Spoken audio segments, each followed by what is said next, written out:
표적으로 말씀을 확실히 증언하니라. 아멘. 우리가 지난주까지는 지난주에는 믿음은 뭐라고요? 부활하신 예수님을 만나는 것이다 라고 얘기했습니다. 믿음은 그냥 합리적으로 이성적으로 설득되는 것이 아니다 라고 얘기했어요. 오늘 바로 이곳을 오기 전에 저는 저희 집이 천안인 걸 여러분도 아시죠? 모르는 사람들이 많을 것 같습니다. 다시 한번 상기합니다. 저는 천안에서 약 1시간 20분에서 반을 운전해서 여기 오늘 왔습니다. 네. 우와 안 하네. 이 정도쯤이야 이 서울 경기도권에서는 뭐 기본입니다. 그렇죠? 네, 딱 맞아요. 그래서 제가 말을 안 하다가 3년 만에 이야기를 합니다. 저는 왔어요. 근데 그 기간 동안에 그 시간 동안에 저희 와이프랑 같이 함께 이제 차를 가지고 차를 타고 오다가 그 전부터 한 몇 주 전부터 이런 생각이 들기 시작했어요. 기독교는 예수님의 말씀은 무브먼트일까? 아닐까? 영어로 무브먼트를 여러분들이 움직임 이렇게 이해할지 모르겠지만 조금 쉬운 언어로 하면 운동이라고 합니다. 운동하면 요즘 청년들 운동하면 스포츠, 뭐 헬스클럽에서 뭐 이렇게 운동하는 걸 생각할지 모르겠지만 조금 더 전 세대들한테 운동이라는 것은요, 이 데몬스트레이션을 얘기하는 거, 운동 막 해가지고 이 정치적인 어떤 슬로건이나 이런 걸 잘못된 사람들을 탁 해가지고 뭐 끌어내리고 정권을 끌어내리고 또 새로운 민주주의를 만들고 하는 그 운동, 운동권 할 때 그 운동, 이게 운동입니다. 이게 영어로는 무브먼트예요. 19세기 이후 20세기부터 이 교회 안에 이 무브먼트라는 운동이라는 말이 차츰 들어오기 시작했습니다. 그래서 여러분들도 익숙한 예수 그리스도의 하나님 나라 운동 이런 표현, 예수 운동 이런 표현들이 들어오기 시작했어요. 하나의 무브먼트라는 거죠. 어떤 흐름을 일으키고 어떤 세력을 모아서 뭔가의 거대한 기득권의 세력을 반대하고 새로운 물결을 만드는 뉴 웨이브를 만드는 이러한 어떤 움직임, 이런 것을 이제 운동이라고 얘기했습니다. 근데 저는 이렇게 고민했어요. 저는 어렸을 때부터 운동이라는 말을 많이 들었기 때문에 하나님 나라 운동, 예수님의 운동 뭐 이런 말들을 많이 들었기 때문에 이 운동이라는 말에 대해서 별 문제의식을 갖지 않고 사용했는데 어느 순간부터 몇 주 전부터 아니 몇 달 전부터 이 운동이라는 말이 저에게 되게 좀 불편하게 다가오기 시작하는 거예요. 예수님의 삶이 운동이었을까?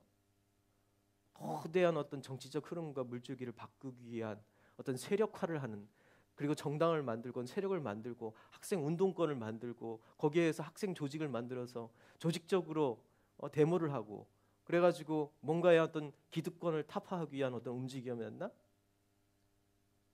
그렇다면 예수님은 실패하신 거죠. 예수님의 인생은 철저히 실패하신 거예요. 세력화도 안 됐고요. 어떻게 됐죠? 그를 따르던 제자들마저도 예수님이 마지막 십자가에 지실 때 다 도망가 버렸어요. 그리고 예수님이 부활하셨는데 부활하신 몸으로 찾아왔음에도 불구하고 거기에 있는 도마라는 인간은 예수님 못 믿겠습니다. 부활하신지 못 믿겠습니다. 내가 당신의 못자국과 그리고 창자국을 만지기 전까지는 믿을 수 없습니다. 그런 무례한 짓까지 범했죠. 예수님의 삶은 만약에 그 예수님의 그 복음 전파가 운동이었다면 실패한 거예요. 그건 철저히 실패한 거예요. 그런데 예수님의 삶이 실패한 것처럼 보이는데 실제로 여러분은 어떻게 생각합니까? 운동이라면 실패한 건데 그게 아니라면 어떤 의미일까요? 20세기에 예수님의 삶을 봤을 때 운동의 개념, 무브먼트로 봤던 사람들은 예수님의 삶은 실패했다라고 학자들은 판결을 내렸습니다. 그래서요, 우리 기독교의 출발점은 예수가 아니다라고 얘기를 했어요. 누굴까요? 바울이다라고 얘기했습니다. 바울. 지금 현대적인 무브먼트의 운동의 개념으로 봤을 때, 혁명의 개념으로 봤을 때 바울은 각 지역을 돌아다니면서 교회라는 조직을 만들고 그리고 조직적으로 뭔가를 한 것처럼 보이는 최초의 인물이었기 때문에 그래요. 그래서 기독교의 출발점은 예수가 아니라 바울이다라고 많은 사람들이 얘기했습니다. 그런데 여러분 어떻게 생각하세요? 우리는 누굴 믿습니까? 바울을 믿습니까? 예수님을 믿습니까? 예수님을 믿죠. 바울을 믿는다면은 우리는 무브먼트처럼 보일 수 있어요. 그런데 바울 종교라면은, 그런데 우리는 예수님을 믿고요. 바울은 예수님을 믿었기 때문에 그런 삶을 살았습니다. 그런데 우리는 바울을 닮아야 할까요? 예수님을 닮아야 할까요? 예수님을 닮아야 됩니다. 바울도 존경받는 인물이지만 그러나 우리는 예수님을 닮아야 돼요. 예수님의 삶은 철저히 비운동권의 삶이었어요. 실패한 운동권의 삶이었어요. 아니, 운동권이란 말을 붙일 수도 없는, 무브먼트를 붙일 수 없는 그런 삶을 사셨습니다. 여러분. 그래서 저는 예수님의 삶은 뭘까 이렇게 고민을 해봤어요. 뭘까 고민해 보니까 예수님은 질디의 삶이었던 거예요. 운동을 만든다는 것은 설득이 필요합니다. 그럴듯해야 돼요. 가가지고 마치 영업사원이 돼야 됩니다. 여러분들은 그런 걸 경험했는지 모르겠지만 제가 대학을 다녔을 때 처음으로 들어가면 운동권이라는 그 서클에 들어가는 게 아니라 어떤 독서 토론이나 뭐 사회문화에 대한 관심 있는 사람들 아니면 연극 동아리 이런 데를 들어갑니다. 들어가면은 그때는 이제 뭐 예대 예술대학교가 별로 없었던 시절이기도 하고 그 관심이 없었던. 근데 이제 대부분 지금 유명한 나이든 연극 배우들은 어디서 시작했냐면 대학교 연극 동아리로부터 시작을 해요. 대부분 보면요. 근데 이 연극 동아리에 가가지고 아니면 토론 클럽에 가가지고 그때부터 이제 교육을 받는데요. 설득 교육을 받는 거예요. 그걸 이제 흔히 운동권 용어로 의식화 교육이라고 합니다. 의식이 있게 만들어요. 처음에 문제 의식이 없었는데 문제 의식을 자꾸 만들어 주는 거예요. 그러면서 그 사람이 사회에 대한 비판적인 관점을 갖게 되고 설득을 하게 되는 거죠. 비슷한 걸 여러분들이 경험할 수 있는 게 어디냐? 가전제품을 사러 가거나 아니면은 자동차를 사러 가면은 거기 영업하시는 분들의 말을 들으면 홀딱 반해버리죠.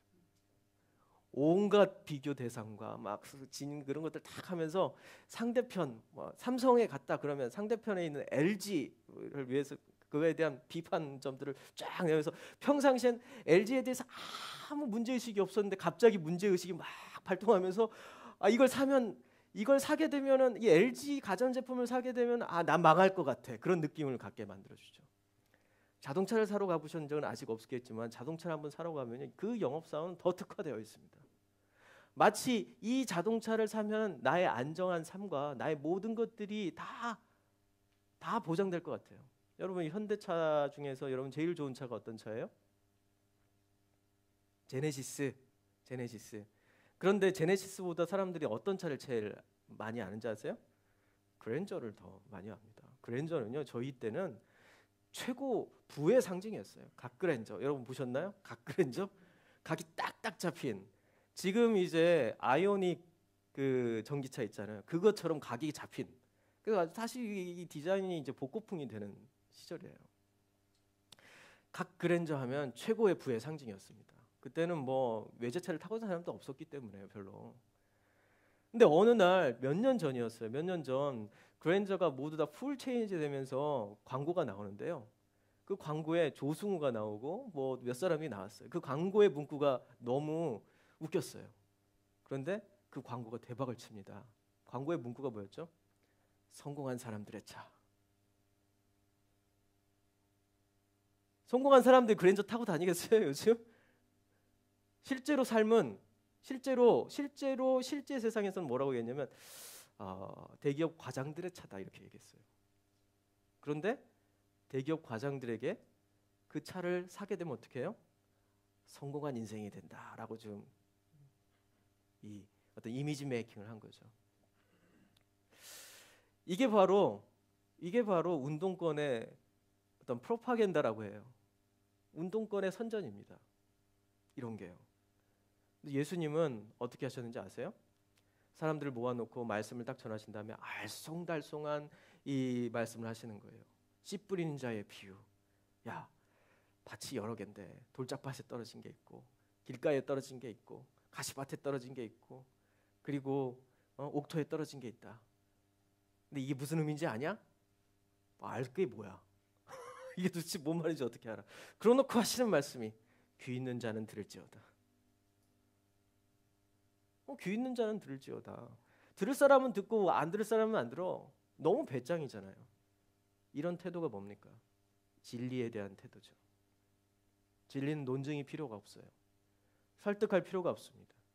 진리 자체이신 예수님이 오셔서 그분이 하는 그 말씀은 모두 다 진리예요. 그분은 우리에게 설득하길 원하지 않으세요. 그분은 결코 친절하지 않습니다. 그분은 자동차 외판원이 아니에요. 가전제품을 파는 영업사원이 아니에요. 보험사원이 아니에요. 여러분들이 찾아와가지고 여러분의 인생을 내가 책임지겠다 하면서 수많은 플랜을 제시하지 않아요. 그걸 사면 여러분들의 인생이 성공한 인생이라고 말하지도 않습니다. 뭐라고 하시냐면 날 따르라. 베드로를 예수님께서 처음 만났을 때 어땠죠? 요한을 처음 예수님께서 만났을 때 어떻겠죠? 요한과 베드로가 밤이 새도록 그물을 던져가지고 물고기를 잡고 있었잖아요. 아무것도 잡지 못했죠. 그래서 예수님께서 뭐라고 했습니까? 야, 저 깊은 곳에다가 한번 던져. 그때 예수님 나이 약 29, 베드로 나이 약 40에서 45세. 베드로는 예수님보다 20년을 더 먼저 산 사람이에요.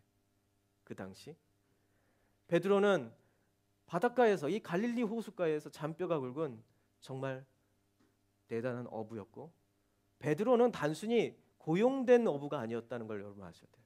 가만히 보면은요, 그 배는 베드로의 소유였어요. 오너 사업을 하던 사람이었어요. 그런데 저기 나사렛이라는 동네에서, 그 나사렛은 물가가 없습니다. 호수가 없어요. 거기에서 온 29 정도 되는 젊은 청년이 밤새도록 자기가 일하게 가지고 정말 20년 아니 30년 넘게 잔뼈가 굵은 정말 이 노하우를 가지고 있는 어부에게 뭐라고 해요? 저기 깊은 곳에 한번 던져봐요.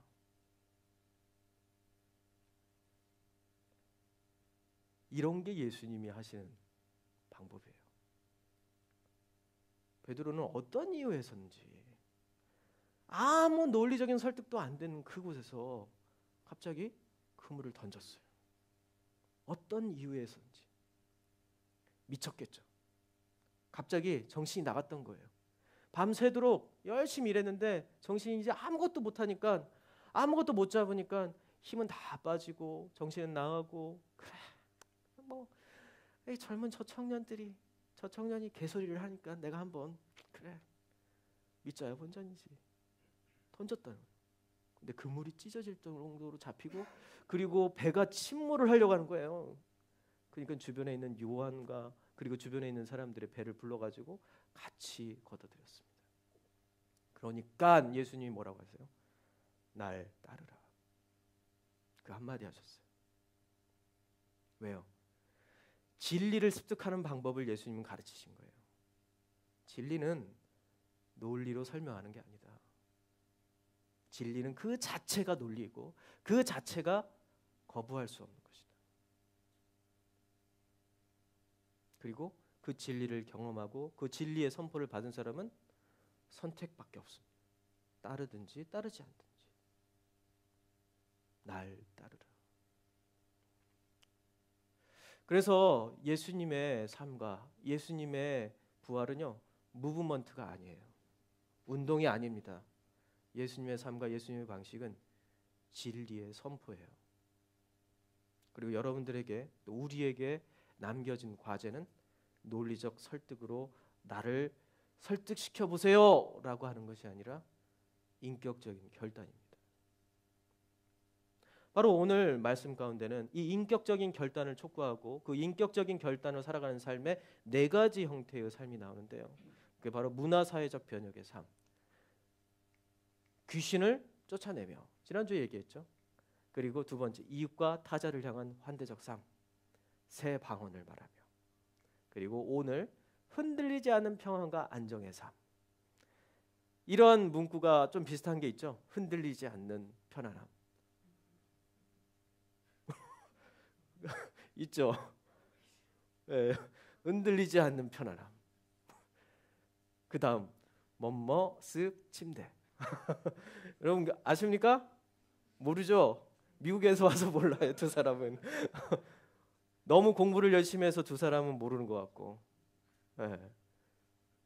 지민이 알죠? 흔들리지 않는 편안함 알죠? 예, 그거 알죠? 에디슨이 만든 그 침대 회사. 예. 그 회사가 에디슨이 만들었어요. 처음에. 몰랐어요? 우리 이제 설교를 들으면 이 사회 상식도 알 수 있다는 거.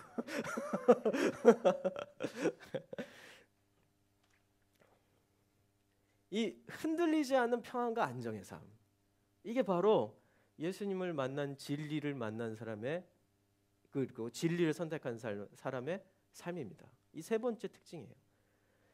이게 뭐냐면은 뱀을 집어 올리며 무슨 독을 마실지라도 해를 받지 않으며 예수님이 그러셨어요. 나를 만나서 믿는 사람, 부활한 나를 믿는 사람은 세 번째 이런 삶을 사는데 뱀을 집어 올리며 무슨 독을 마실지라도 해를 받지 않을 것이다. 여러분 안정적입니다. 여러분은 이제부터 여러분은 땅꾼이 될 수가 있어요. 땅꾼 뭔지 모르죠? 미국에 와서 그래. 땅꾼 뱀 잡는 사람을 우리는 땅꾼이라고 불러요. 여러분 이제 우리의 인생은 땅꾼적인 인생을 살아도 결코 죽지 않아요. 왜요? 뱀을 집어 올려도 그 독을 맞아도 해를 받지 않습니다. 근데 이러한 삶은 정말 은유적인 삶인 것처럼 보이죠? 그냥 예수님께서 상징적으로 말씀하신 것 같죠? 근데 역사적이에요. 이게 진리라는 거예요. 뭐냐면 사도행전 28장에 보면은요. 사도 바울의 삶이 그랬어요. 사도행전 28장에서 바울이 죄수로서 로마에 압송되고 있습니다. 그래서 압송되는 중에서 이 바다를 통해 가지고 가게 되죠. 이 지중해를 거쳐 가지고 이제 로마로 가는데요. 이 지중해를 거쳐 가지고 가는 길에 이 바다에서 일이 일어나요. 풍랑에 빠진 거예요. 엄청난 풍랑이 일어나죠. 해일이 일어나서 이 13일 동안 가는 길을 표류하고 그리고 어디를 갈지 모르게 돼요. 지금처럼 이 항해 기술이 발전돼 있으면은요, 그냥 바다를 갈로질러서 갈 수 있죠. 그래서 바닷길을 알아요. 근데 그 당시에는 어떻게 배가 움직였는지 아세요? 바다를 가로지르면 죽으러 가는 거예요. 이건 어떻게 하냐면 연안으로 이게 이 육지가 이렇게 있으면 육지 쪽으로 해가지고 멀리서 육지가 보이도록 하면서 이렇게 가는 거예요. 지중해가 이렇게 있고 그 다음에 여기 밑쪽으로 이스라엘과 팔레스타인 지역이 있고 그 위에 터키가 있고 그리고 이쪽으로 쫙 장화 모양처럼 돼 있으면서 여기 이탈리아가 있죠. 이탈리아 이쪽에 로마가 있습니다. 그러니까 이렇게 해서 돌아가는 거예요. 이렇게. 그런데 갑자기 풍랑이 일어나면서 이렇게 돌아가야 되는데 풍랑이 맞아가지고 바다 쪽으로 이 지중해 중앙으로 배가 밀려버린 거죠. 그러면서 길을 잃어버리고요. 그리고 어디에 있는지 자기네들이 알 수 없는 상황이 되어버린 거예요. 그러면서 13일 동안 표류하게 됩니다. 마실 물과 음식을 아끼기 위해서 군인들을 제외한 죄수들은 음식을 먹이지 않았어요. 죄수였던 바울도 음식을 주지 않았습니다. 바울에게도. 그런데 이 바울은 자기도 굶주린 상태에서 동요하는 이 선원들과 군인들을 격려하면서 죄인들을 먹이고 그 고난 속에서 하나님이 자신을 로마로 보내실 수 있을 것이라는 확신을 가졌습니다. 죄수인데 로마 군인들과 거기에 탄 선원들은 우리가 앞으로 삶이 어떻게 펼쳐질지 모르기 때문에 이 불안한 삶 때문에 어떻게 해요? 양식을 아껴야 된다. 물을 아껴야 된다. 이 표류의 기간이 얼마나 오래될지 모르니까. 그러니까 우리만 먹어야지. 어떻게 죄수들은 죽어도 돼. 죄수들한테 먹이지 않았던 거예요.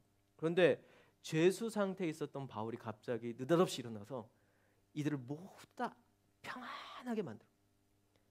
이 불안한 상태를 한 번에 정리하고 죄수까지 서로 물과 먹을 양식을 나누게 만들었다는 거예요. 놀라운 일이죠. 이게 가능한 일이 아니에요. 그리고 13일 후에 표류가 끝나게 됩니다.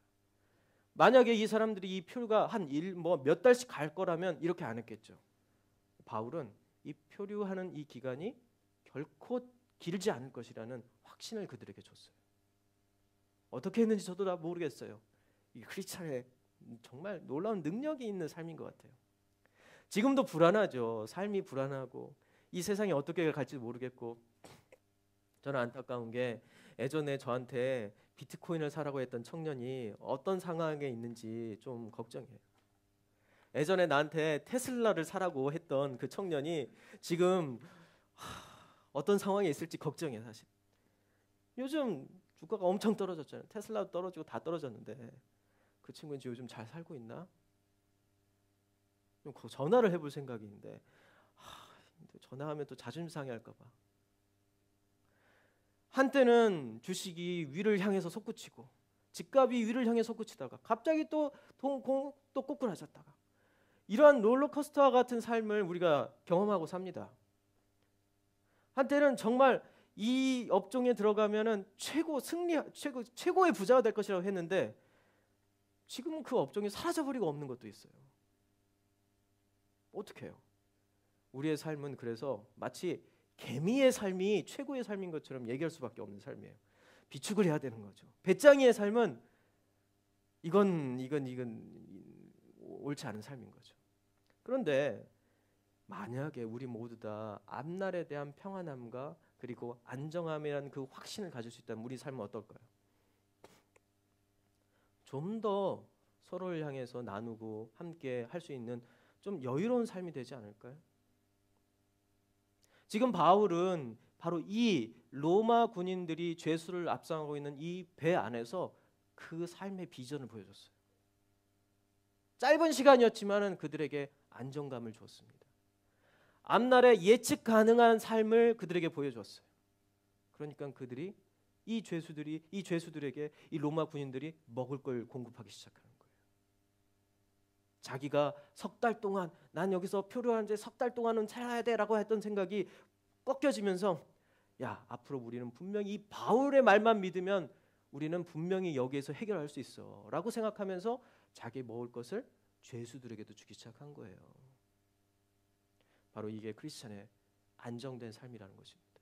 나만 안정되는 것이 아니라 나만 뱀에 물려서 사는 게 아니라 내 주변에 있는 사람도 뱀에 물려 사는 거죠. 실제로 육지로 배를 이끈 후에 한 사람도 그곳에서 죽지 않고 276명 정확하게 그 숫자가 기록되어 있습니다. 이 숫자가 정확하게 기록된 이유가 뭘까요? 한 사람도 죽지 않았다는 사실을 역사적으로 기록하고 있는 거예요. 이게 숫자가 정확하지 않았다면 아마 몇 명 죽었는데 아마 그걸 그냥 미화시킨 걸 거야 이렇게 생각했을 텐데 사도행전은 276명이라는 숫자를 정확하게 기록하고 있어요. 276명 모두 안전하게 육지에 도착합니다. 그리고 정말 희한하게 바울이 그 섬에 도착하자마자 그 육지에서 그 섬에서 바울이 독사에 물려요. 독사에 물렸는데 마치 독사에 물렸는데 자기는 죽지 않은 듯이 독사를 탁 털고 벌레를 털듯이 털고 그대로 살아났어요. 그러자 거기에 있는 섬 원주민들이 이렇게 생각해요. 와, 저 사람은 신이구나.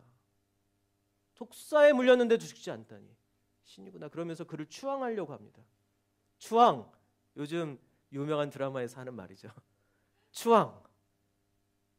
추앙하려고 하는 거예요. 신처럼 모시려고 하는 거예요. 그때 바울이 뭐라고 하냐면 나는 신이 아니다. 내가 만났던 부활하신 예수 그리스도가 바로 내가 믿는 참된 신이고 진정한 하나님이고 유일한 하나님이고 유일한 신이다 라고 이야기한 겁니다. 그리고 거기에 있는 족장이 예수님을 믿기 시작하는 거예요. 멜리데 섬에서, 이방인 섬에서. 그들은 로마인도 아니었고 그리스인도 아니었고 흔히 말하는 바바리안이었습니다. 바바리안을 우리나라 말로 한다면 야만인이었어요. 야만인은 노예보다도 낮은 단계에 있는 사람들이에요. 그들은 인간 취급을 받지 못했습니다. 로마인들과 그리스인들에게 그들은 짐승이었어요. 제대로 된 인간이 아니었어요. 요즘 현대적인 언어로 말하면 진화가 덜 된 인간이었어요. 그런데 그들에게 예수 그리스도의 복음이 전파됩니다. 예수 그리스도의 복음은 앞에서 말한 것처럼 타자와 이웃을 향한 환대적 그들의 입장에서 그들의 언어로서 이야기하는 바로 그 삶을 이야기하면서 동시에 바로 오늘 이 본문에서 오늘 예수님께서 우리에게 주신 뱀을 집어올리며 무슨 독을 마실지라도 해를 받지 아니하리라는 그 안정과 평안과 그리고 나 혼자서 그 안정과 평안을 누리는 것이 아니라 그 사회에서 가장 약자이고 그 사회에서 가장 소외받는 죄수에게도 내 먹을 것을 나눠줄 수 있도록 사람들의 마음을 예측 가능한 미래를 그들에게 만들어주고 그 평안함을 얻게 만들어준다는 거예요. 우리 크리스찬들에게 있어서 경제학은 뭘까요? 제가 어느 날 캐나다에서 경제학 박사를 전공하고 박사를 하고 기독교인의 경제라는 그 강의를 하는 이 캐나다인의 강의를 들은 적이 있었어요. 경제학 박사이기 때문에 아주 박식했더라고요. 근데 그 친구가 저희들한테 이런 말을 하더라고요. 경제학은 기독교적일까요? 비기독교적일까요? 경제학은 약 19세기 이후부터 이 경제학이라는 학문이 만들어졌는데요. 경제학은 기독교적일까요? 비기독교적일까요? 비기독교적이라는 거예요. 경제학은 이 학문 자체가 비기독교적이라는 거예요. 왜 그럴까요? 경제학은 규범 경제학과 실물 경제학으로 나눕니다. 근데 지금은 실물 경제학이 모든 걸 다 압도적으로 하고 있어요. 규범 경제학이라는 것은 과거 아담 스미스와 같은 국부론을 쓴 사람들의 시절이에요. 그런데 실물 경제라는 것은 20세기에 나와서 실질적으로 돈의 흐름만을 이야기하는 것을 말합니다. 금융 이런 거죠. 그런데 이 경제학은 바로 모든 것을 물질로 치환한다는 거예요. 모든 것을 물질로 만든다는 거예요. 사람의 육체도 숫자화시키고요. 여러분들의 장기도 숫자화시키고 여러분의 눈도 숫자화시키고 여러분들의 어떤 소망과 꿈도 돈으로 만들어버리고 사랑도 돈으로 만들어버리고 마치 저울을 달듯이 여러분들을 다 계량화시키는 것이 경제학이라는 거예요. 그래서 비기독교적인 거예요. 하면 여러분의 영혼도 경제화시키고 숫자로 만들어버리는 거죠.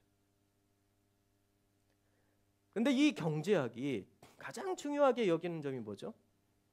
예측 가능성이에요. 예측 가능성을 그들은 계속 예측하면서 앞으로 불확실한 미래가 아닌 이 경제학을 통해 가지고 예측 가능한 미래를 제시하고자 하는 인간의 불안함을 반영한 게 이 경제학이에요. 경제학을 공부하는 사람은 미래를 예측하길 원합니다. 그리고 이 경제학을 통해서 예측 가능한 미래를 우리에게 보여주길 원해요. 그런데 과연 경제학이 우리에게 예측 가능한 미래를 보장해 주나요? 약간은 그럴 수 있기 모르겠어요. 학문으로서의 어떤 엄밀성이 있기 때문에 그렇죠. 그러나 결코 경제학은 우리에게 예측 가능성을 보여주잖아요. 왜? 증거가 있어요, 여러분. 경제학자들이 주식 투자하면 망한다. 이게 통설입니다. 경제학자들이 주식 투자하면 망한다. 그래서 경제학자들이 사라는 종목은 사지 말아야 된다. 이게 통설이에요, 통설. 뭐 우스갯소리지만 여러분 오늘 이 본문을 통해 가지고 바울의 삶을 통해서 예수님께서 보여주신 크리스찬들의 예측 가능한 삶, 이건 놀라운 일을 벌였어요. 여러분, 우리는 마지막으로 여러분들에게 이 세 번째 삶을 이야기하면서 여러분들 부탁하고 싶은 게 있습니다. 그게 뭐냐면 우리는 누군가의 예측 가능한 삶을 알려주는 인생이 되어야 된다는 겁니다. 그래서 여러분들의 삶을 통해서 그들이 미래를 계획하고 그들이 그 미래의 계획을 통해서 거기에서 머무는 것이 아니라 내가 가지고 있는 재화와 돈과 물질을 누군가에게 흘려보낼 수 있는 넉넉함, 플렉스, 이런 삶이 우리에게 있어야 된다는 거예요. 이게 바로 부활을 경험한, 부활하신 예수님을 만난 사람들의 삶입니다. 단순히 저는 여러분들에게 돈 많이 벌어서 주변 사람들에게 많이 도와주고 자선해라 이런 말이 아니에요. 사람들이 여러분을 만나면 편안함을 느끼고 안정감을 느끼고 내 불안했던 마음이 진정되고 그리고 여러분들이 이 예배에 참여하고 여기에 모여서 우리 믿는 사람들과 함께 교제하면은 일주일 동안 이 5일 동안 6일 동안 불안하고 달달달달했던 그런 언제 떨어질까, 언제 누락될까, 언제 루저의 삶을 살까 이런 삶 때문에 이 정말 긴장하면서 살아왔던 사람들이 확실한 미래를 보장받았던 그런 어떤 확신과 그리고 안정감과 평안으로 바뀌는, 그래서 내가 좀 힘을 나서 내일 월요일 그 월요병으로 힘들은 그날 내가 좀 더 힘있게 살아갈 수 있는 그 능력을 이곳에서 경험하길 바라는 겁니다. 바로 그게 부활한 예수 그리스도를 만나는 사람들의 삶이에요. 이건 전형적이에요. 바울이 풍랑 가운데서 표류했던 그 배 안에서 보여줬던 그 삶이 자기 혼자서 안정감 가운데, 모든 사람들은 막 혼란함과 어떤 이 두려움과 걱정 가운데 막 떨면서 덜덜덜 떨고 있는데 바울 혼자서 태연하게 아무 문제 없어, 괜찮아, 나는 문제 없어, 나만 살 거야, 이게 아니잖아요. 바울의 평안함과 그리고 안정적인 삶이 어떻게 됐어요? 그 안에 있는 모든 로마 군인들과 죄수들까지 다 전염시켜버려요. 그래서 로마 군인들이 미친 짓을 하는 거예요. 보장된 게 없어요. 날씨라는 것은 아무도 예측할 수 없는 거예요. 여러분들은 이곳에 사니까, 이쪽이 수원이나 천안 이런 곳에 평지에 사니까 조금 예측 가능한 것 같죠? 제가 예전에 살았던 양양, 속초, 강릉 그 바닷가의 삶은요, 아침에 해가 떴는데 오후에 비가 오고 저녁 때 풍랑이 일어. 분명히 일기예보에서는 화창하다고 했는데 눈이 내려. 그래서 일기예보 자체를, 기상청을 신뢰할 수 없는 삶, 기상청을 미워하는 삶, 이게 일반적이에요. 일반적. 여러분, 그러한 바다 가운데서 예측할 수 없는 그 한가운데서 이들이 무슨 미친 일이 벌어졌는지 모르겠지만은 마치 앞날을 아는 사람처럼, 앞으로의 인생이 정확하게 예측 가능한 사람인 것처럼 행동하고 있잖아요.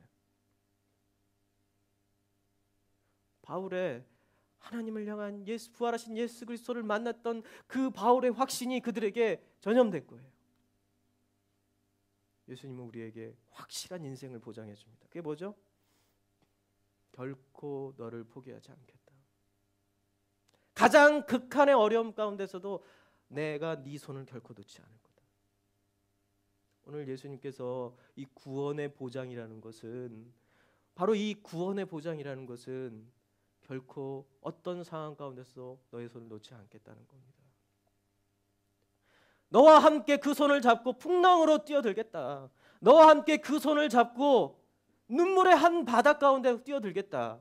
바로 그 예수님이에요. 그러나 그 부활하신 예수님의 손만 붙잡고 있으면, 그 손이 나를 꽉 잡고 있으면, 우리 또한 어떠한 극한의 두려움과 죽음 가운데서도 다시 살아날 거다. 다시 부활할 거다. 결코 우리의 인생은 끝이 아니다.